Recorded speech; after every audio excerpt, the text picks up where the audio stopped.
uSenzo Meyiwa ubesephuma ukugcina ekhaya lakube lokushini eMlazi.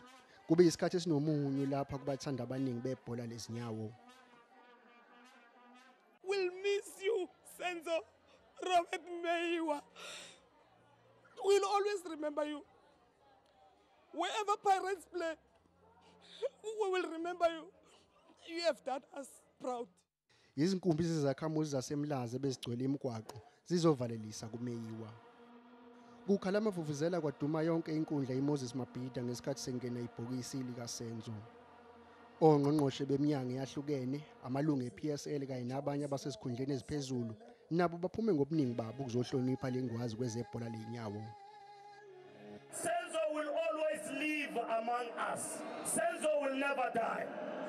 And that is why we say to Bafana, go to Morocco and make us proud and fulfill Senzo's wishes of qualifying for the Africa Cup of Nations.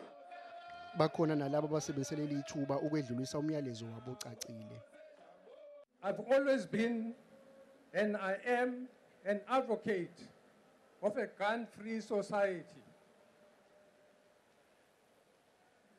I've always believed that we don't need guns in our societies for whatever reason. But I'm also not saying that this is the only solution to curb crime. Ufikile umzuzu wokugcina okufihlwa kwesidumbu sikaMeyiwa obengukaputeni weqembu lesizwe. uSenzo Meyiwa ungcwatshelwe iHeroes Ark emathuneni aseChesterville lapho kwangcwatshulwa khona uNet Nakasa.